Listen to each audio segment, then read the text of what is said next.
Hello, नमस्कार सखींनो. उज्ज्वलाच kitchen कट्ट्यामध्ये आपल्या सर्वांचं मनापासून स्वागत. हे बघा, आज आपण हा पदार्थ बनवणार आहोत. तर हे फार छान असा आपला प्रसादाचा शिरा तयार झालेला आहे गुरुपौर्णिमेनिमित्त. तुम्हाला जर माझी रेसिपी थोडी जरी आवडली असेल तर लाईक, शेअर आणि सबस्क्राईब नक्की करा. सबस्क्राईब केलं म्हणजे रोजच्या नवीन रेसिपीचे व्हिडिओ तुम्हाला पाहायला मिळतील. आणि हा कसा बनवला त्यासाठी पुढे पूर्ण व्हिडिओ पहा. तर हे पहा, आज गुरुपौर्णिमा आहे, त्यासाठी आपण प्रसादासाठी शिरा बनवणार आहोत. मस्त असा एकदम टेस्टी. त्यासाठी मी 1 वाटी बारीक रवा घेतलेला आहे, 1 केळ घेतलेला आहे, हे मनुके आणि हे बदाम घेतलेले आहे. आणि जेवढी वाटी आपण रवा घेणार तेवढंच तूप घेणार आहोत, तर आणि साखर तेवढीच घेणार आहोत. तर आता आपण कढई गरम करण्यासाठी ठेवूया.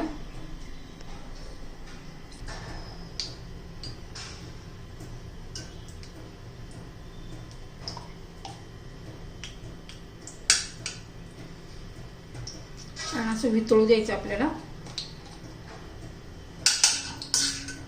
जेवढं रवा तेवढंच तूप घ्यायचे. मी थोडंसं कमी घेतलं, 1-2 चमचे. हे पहा, छान असं वितळून घेऊया आता.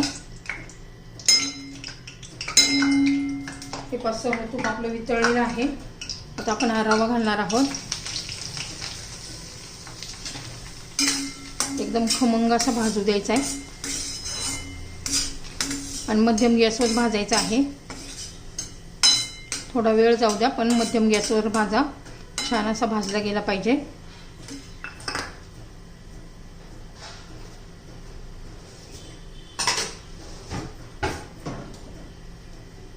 आपण एकसारखं भाजून घेऊया. हलवत राहायचं एकसारखं.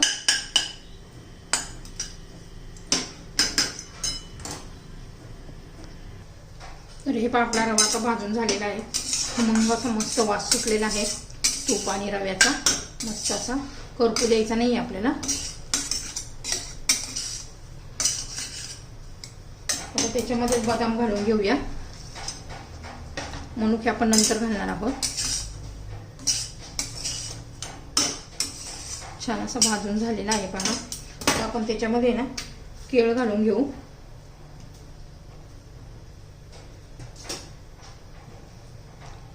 केळाचे छोटे छोटे तुकडे करून आपण त्याच्यात घालून घेऊया.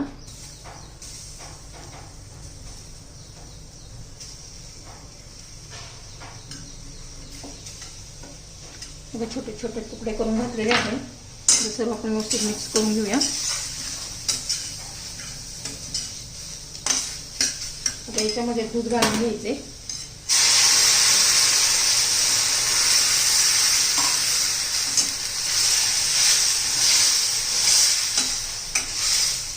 आणि आता चवीनुसार साखर घालायची आहे.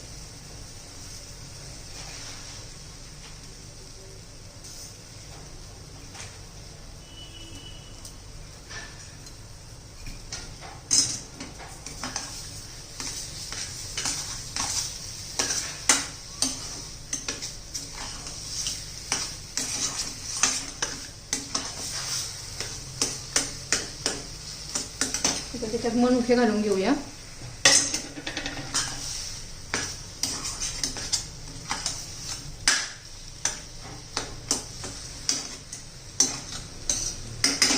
त्याच्यामध्ये वेलची पावडर घालायची आपल्याला. आता वेलची पावडर मी करून ठेवलेली आहे, ती घालून घेऊया.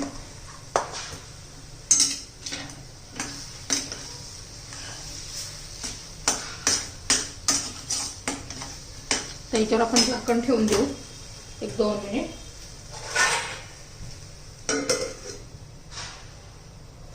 हे पहा, आपला प्रसादाचा शिरा तयार झालेला आहे. मऊ लुसलुशीत असा. थोडंसं वरून आपण तूप घालूया.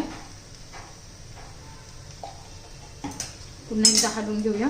मऊ लुसलुशीत आपला हा शिरा तयार झालेला आहे.